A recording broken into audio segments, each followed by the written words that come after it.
Hey, it's Emily Williams, the founder of I Heart My Life, and your host of the I Heart My Life show. This is episode 157, How Focusing on Yourself Improves Your Relationships.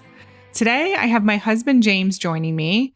This episode is in honor of our 8-year wedding anniversary.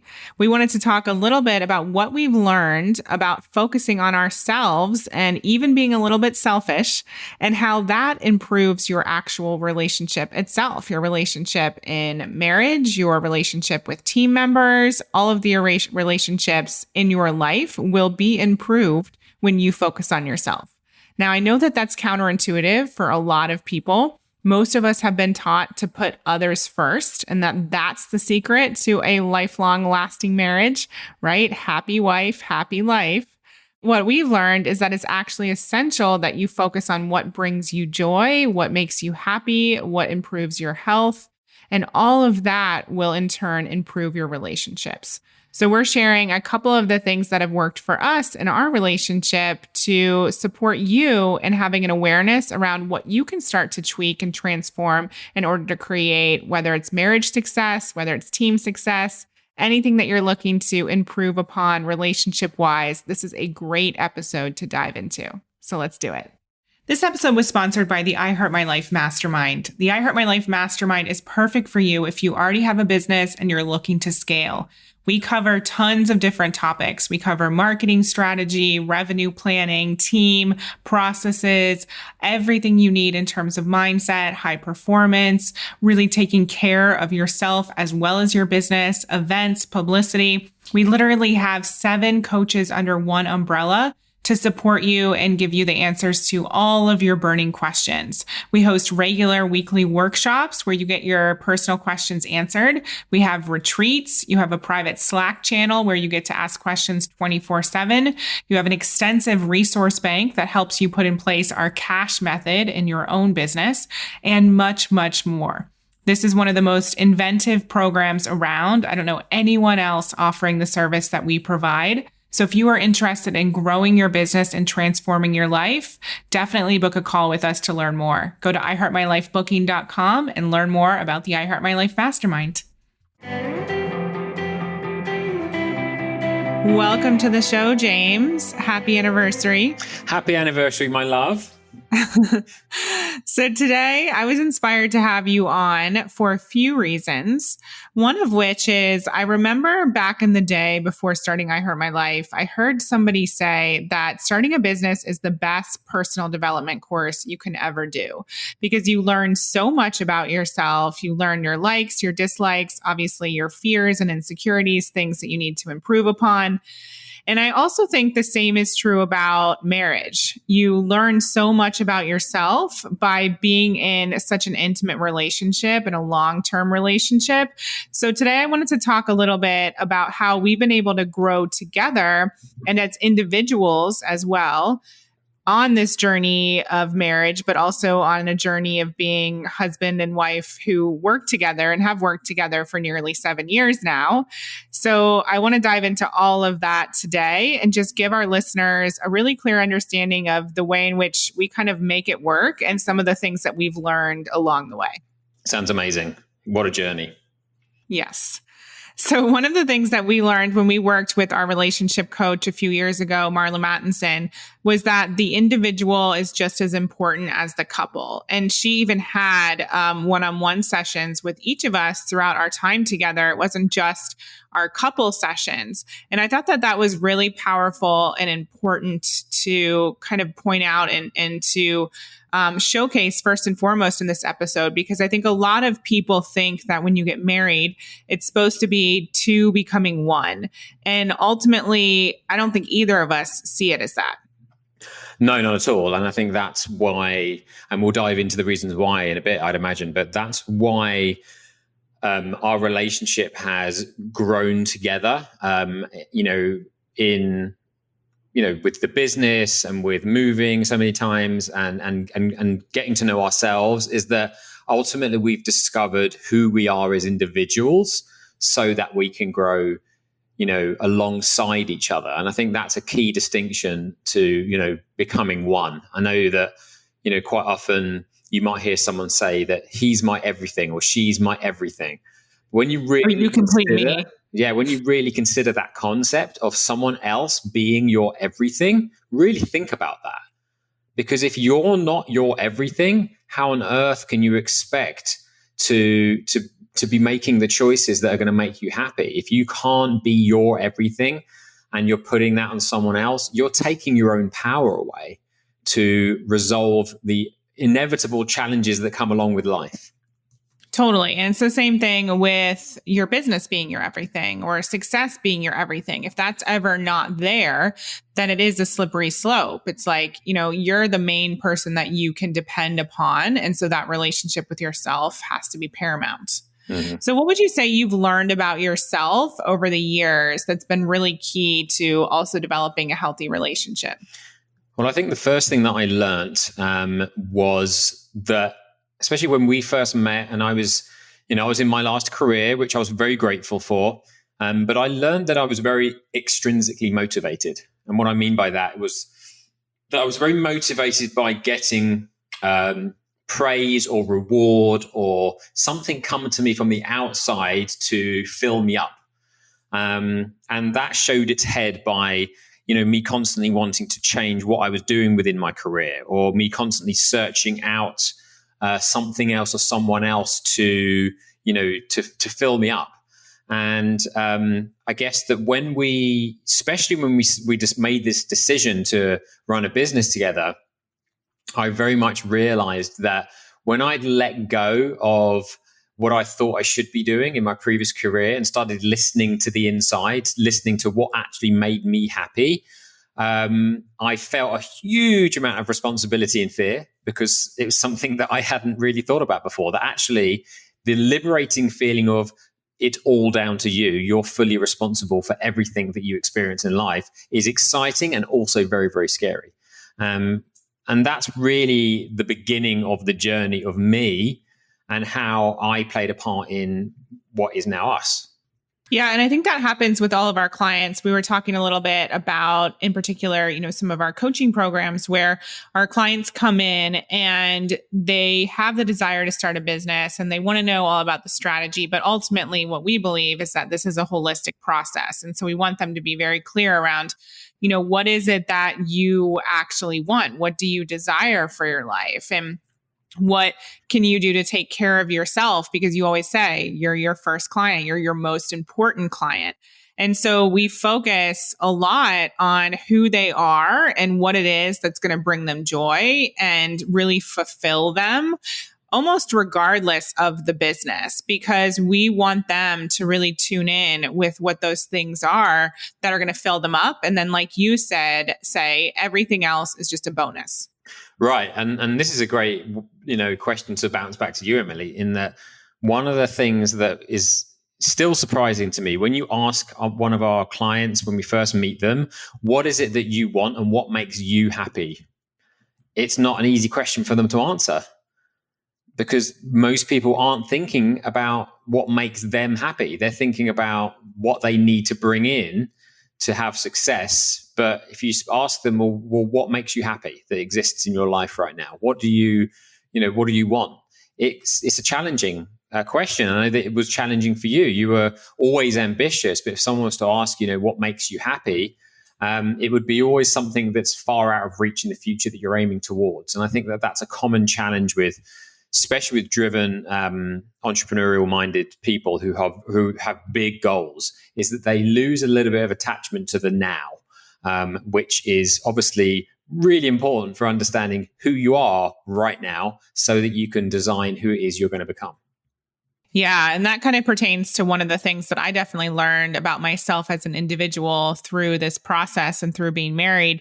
I learned that I need to stop making myself wrong. And oftentimes I have judgments around how much I'm working. And I even said to you a few weeks ago, I was upstairs, like just organizing the bathroom and cleaning up stuff in the bedroom. And I was rushing because I didn't want you to think that I was working.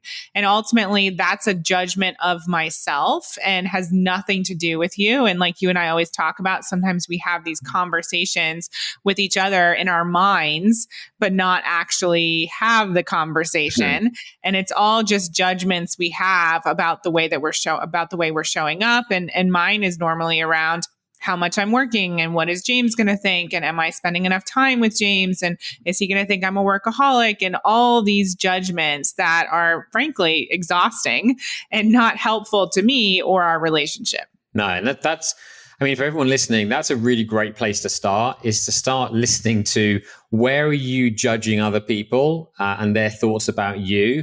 And just take a look at that, because when we have judgments about what we think other people are thinking about us, it's really the judgments we have about ourselves. We all have them. We all have insecurities for whatever reasons that lead us to to change our speed and change who we are to try and fit in with something. And on the outside looking in, it kind of looks like, oh, well, she cares and she wants to spend time with me, and that's a wonderful thing. But really, it's self-harm, because you're making yourself wrong for something that actually has nothing to do with, as you said, with anyone else. And that even if I did think you were working too much, how you feel about the way you work is the important thing, not how I feel about it. It's how you feel about it. Because if we can just own who we are, then everything else is a conversation with other people and how we can make that work. But if we're shifting between what we believe and what we think other people believe, it's this messy conversation in our own heads that isn't going to lead to anything but exhaustion and potentially a bad relationship. Totally. And I think a lot of people, they hear us talking about this and they're like, oh yeah, well, that's all well and good. Both of you want to grow together. Both of you are doing personal development work. You're both in the coaching space. So of course you're going to expand and grow and improve personally alongside one another.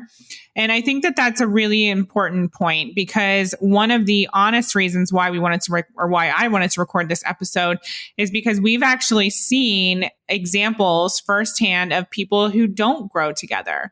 Even within our team, we have team members come in, and there's been two in particular in the last few years where they come into our company just to do a job, but they end up doing their own personal development work. They end up seeing firsthand the material in our programs, and they ultimately ask themselves what they want from their lives, and they move forward with their dreams. They start to transform their mindset. They start to do some of the mindset work that we're talking about here today.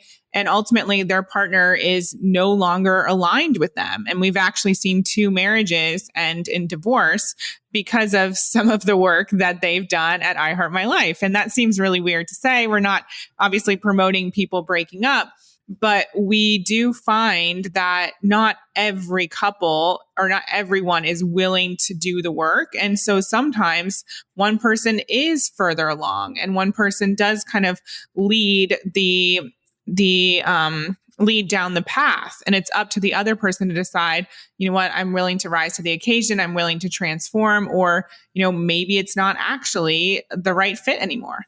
Right. I mean, when you think about, especially couples that get together when they're in their early 20s or even younger, I don't know about you, Emily, although I'm pretty sure I'm not the same person I was when I was 20. There may be some characteristics that I've always had for sure.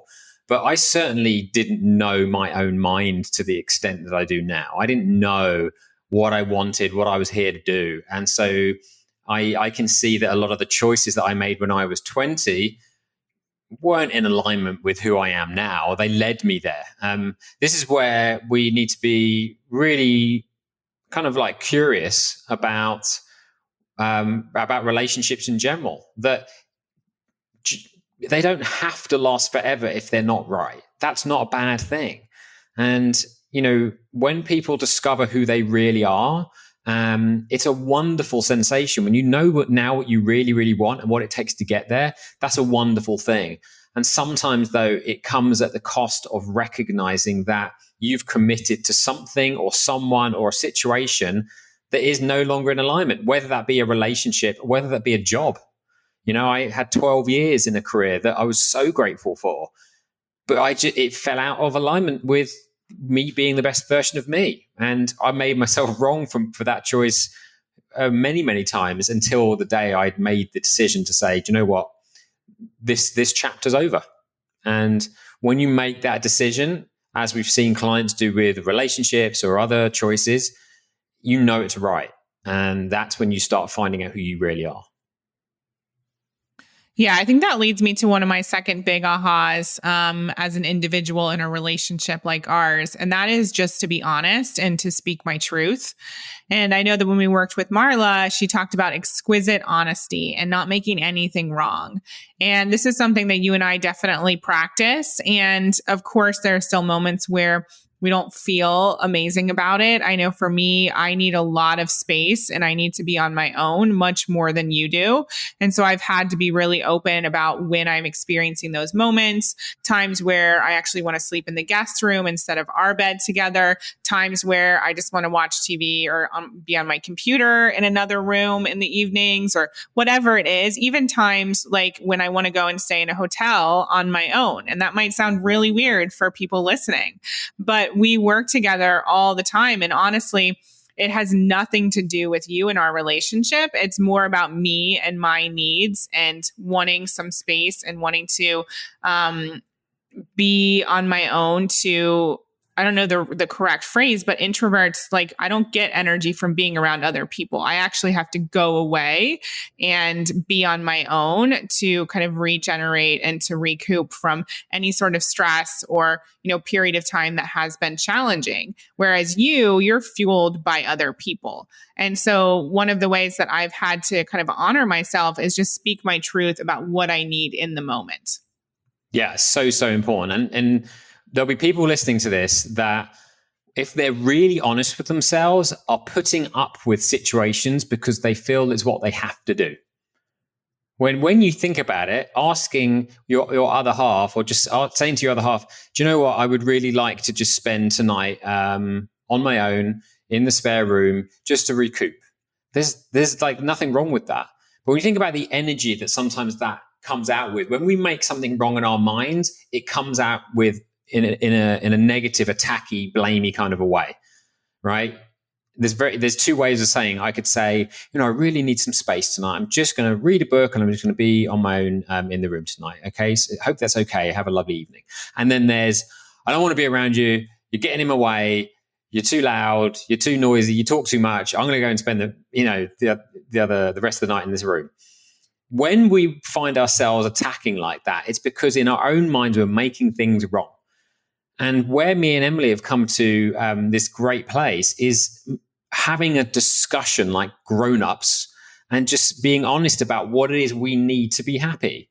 And it's such a beautiful place to be, because it means that there is no wrong action. If it's something that you deeply desire, whether it's time on your own or time together, just being honest about it opens up discussion. And forgive me if I'm wrong, but I'm pretty sure that a successful relationship, whether it be a team member or an intimate relationship, is all about communication and not about judgment. Exactly. Yeah. And I think, people have grown up in certain ways. For me, I never saw my parents sleep apart, even when they were like, one of them was sick and they were coughing all night. It was like, oh no, we're married. We need to sleep together. And I don't even know that was a conscious decision, but they had extra rooms. And looking back, it doesn't make sense to me, because you and I both know, also, this is something else we learned, that protecting our sleep is one of the most important things we can do. Because believe me, if I haven't had any sleep, our marriage is not going to be that strong, because I'm going to be in a bad mood all the time and I'm not going to be showing up as my best self. So anyway, that's kind of going down a bit of a tangent, but I think we all have these rules in our minds about what relationships are supposed to look like, how we're supposed to behave. And then of course there's gender roles. And it's just, in our perspective, the most important thing has been to be honest and to honor ourselves and to essentially put ourselves first. That's really what it boils down to.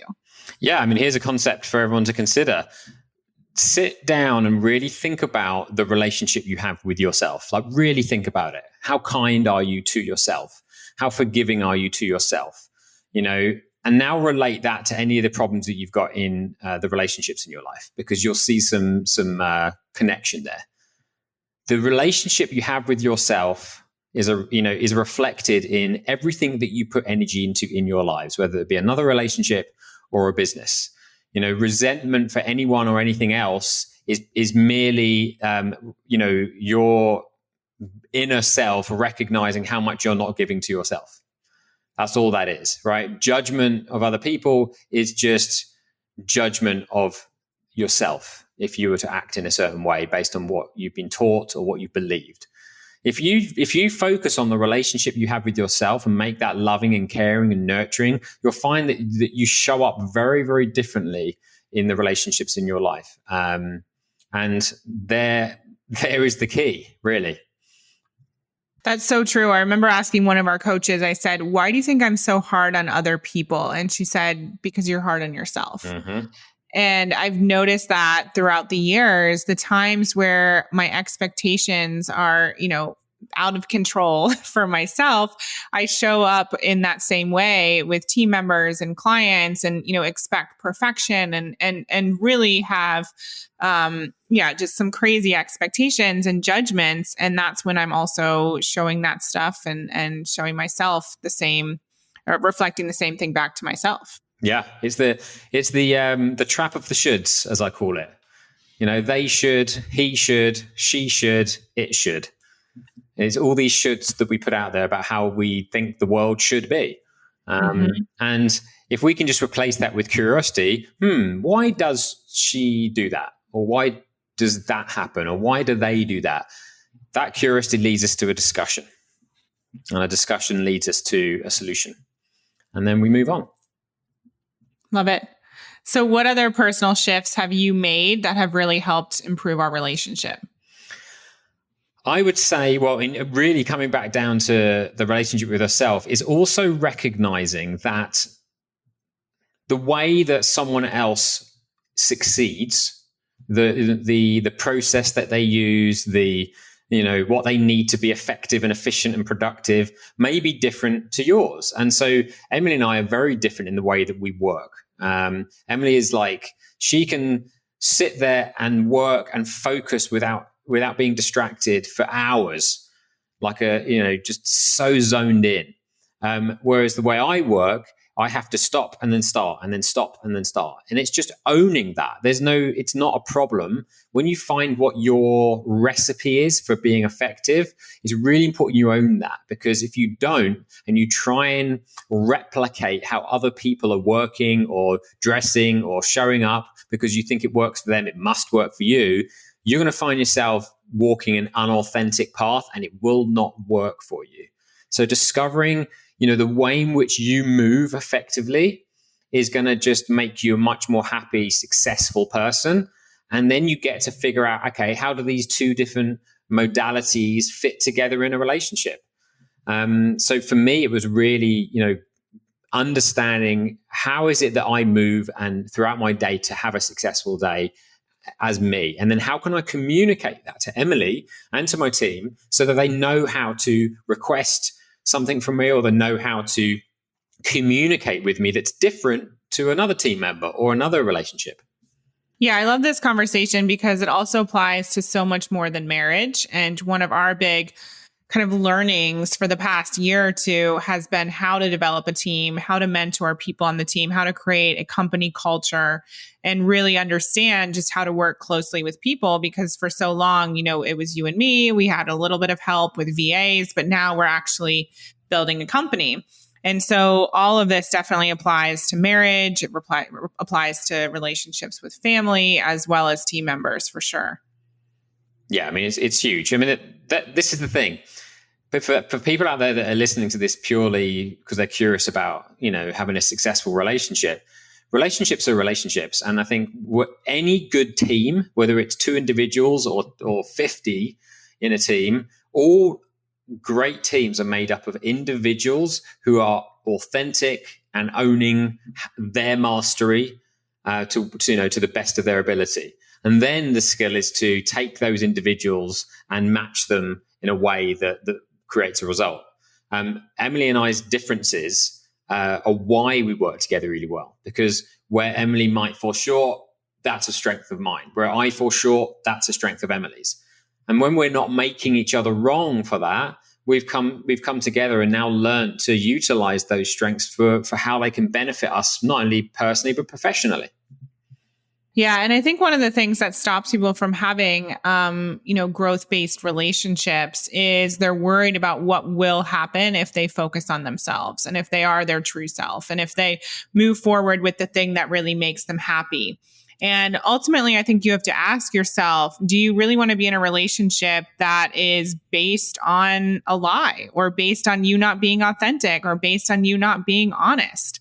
That's not an actual healthy bonded relationship. That's just, it's not true. It's a farce. And I know I'm being kind of harsh here, but I think that, staying in something like that is out of alignment is far scarier than actually speaking your truth. And sometimes I think one person gets inspired or motivated before the other person. We are individuals. And so it's not like all of our timings are precise and everything happens at the same moment for both of us.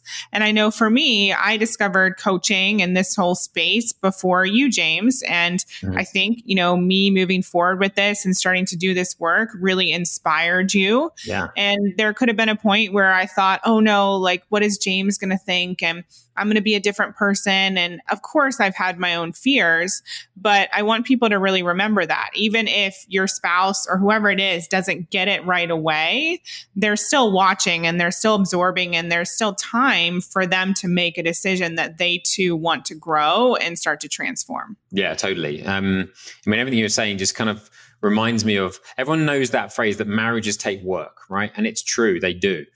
But I think sometimes the assumption is the work is, what am I doing wrong for that person? Or what could I be doing better for that person?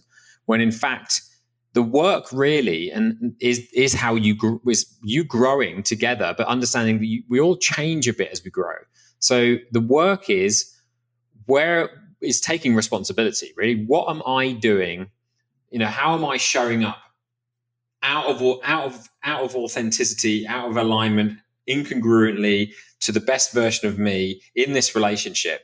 What can I do to be more authentic, and how can I bring that honest conversation of my needs to my partner? That's the work, because if we're not allowing each other to change our minds and grow and have ambitions, then we're stunting each other. And if you stunt each other, then you're stopping each other from growing.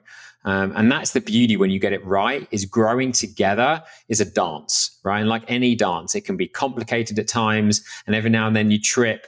But when you develop the bounce back ability and the curiosity rather than judgment, then you find all sorts of new nuances and chapters that lead you to places in your relationship that you maybe never even considered possible. Yeah, you just made me think about something. I think that a lot of times we have this opinion that us focusing on ourselves is selfish. And I was just thinking about, times where maybe I've gone and done a workout and, you were kind of on your own and we didn't have quality time together because it was a really busy day, or the times where, like last night, you went to bed super early, so we didn't spend the evening together. And some people might think, oh, that's selfish or that's going to hurt the relationship. But actually, you taking care of yourself is the best thing that you can do for the relationship, not just from a health perspective, but obviously from a happiness perspective and a mindset perspective. And I think it's really attractive when your partner actually takes care of themselves and your partner is like, you know what? No, I really want to do this thing because it's going to bring me joy. Like, there's really nothing more attractive than that versus somebody who is in a place of not feeling happy, not following their passion, not showing themselves love. And we all know the more we show ourselves love, the more others are going to show us love.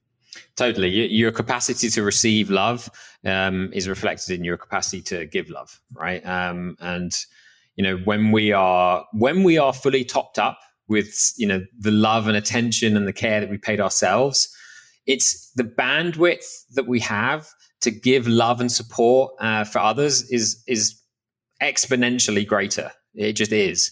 So if you're feeling like, I didn't have the patience or the time to do that thing for that person, or I didn't want to answer the phone because I was too tired. Imagine if you took care of yourself so well that you never had to worry about the bandwidth that you might currently worry about in a relationship, because you had enough bandwidth, because you were cultivating that bandwidth within yourself by making sure you were listening to what you needed, which sometimes is, I want to go to bed early tonight. Love it. And not making anything wrong. So what are you most excited about for the next 8 years? For the next 8 years? Well, like I said, I think what's wonderful is that there is no cap or expectation of what could or couldn't happen. I feel like we discover new depths and flavors to our relationship all the time, and working together and living together and having different passions and different things that we're excited about. We get to learn new things about each other all the time. And so I love the mystery. I love the mystery of not knowing what it's going to be like to be a parent. What is it going to be like, to have our next, chapter in a home, and, all the wonderful things that aren't certain in life are the things that excite me the most, I think. How about you? Well, that's funny to hear you say that, because for so often, we've moved how many times in 10 years, 6 times or something like that, 7 maybe. And we're like, oh, we want stability. We want to be, in one place. And then the thing you're saying you're excited about is the unknown. Well, I mean the adventure of it all. Yeah. I mean, for sure, the stability of one house for a very long period of time is amazing. But even that, there's an unknown there. There's like, well, what's it going to be like? Well, and I'm like, I want it for 2 years, and you're like 5 years, and I want it for 2 years, and then we move to the next house. Right. And so. Yeah, for everyone. But our poor little cat, for everyone listening, has moved 6 times since she's been alive. Bless her. So she's done really, really well. But yeah, the contradiction in my mind is the adventure. But along with even the stability of one house that we own that's ours for a long period of time, even that's an adventure, because it's an unknown thing, right? So that's kind of what I mean, the new experiences that we're excited to share. Yeah. No, I'm excited for that as well. Definitely owning a home and putting down some roots. Definitely excited to see you as a father and experience that whole chapter. Just, obviously all the business stuff and the next chapter for the business and continuing to grow and impact the world. So I'm excited. It's going to be amazing. Yeah, it is. Awesome. Well, thank you for everyone listening. We hope you loved this episode and that it gave you a little bit of insight into creating, first and foremost, a positive, strong, healthy relationship with yourself, and how that leads to having an incredible relationship with your spouse or anyone else in your life. I hope you loved today's episode. One of the things I hope is obvious is that this is work we do in all of our programs with our clients. Not only do we help them build incredible coaching businesses, we also support them in transforming their mindset and putting themselves first. This in turn improves their relationships. They become more authentic. They have closer connections to their partners and to their team members and friends and family. And ultimately, they have more joy in their life because they're putting themselves first and taking care of their health and their own mindset and happiness level. If this is something you're craving, if you want this type of transformation, go to iHeartMyLifeBooking.com, book a call with us, learn more about how we can support you, not only in your business, but in your life transformation, because you deserve to create a life that's better than your dreams. We hope you loved this episode. Thank you so much for being an avid listener of the I Heart My Life show. Take a second and leave a review. It would mean so much to us, and we read all of them. And for further inspiration and life and business tips about creating a life that you love and achieving massive success, definitely follow us at iHeartMyLife on Instagram and at iHeartMyLifeNow on Facebook. See you next time.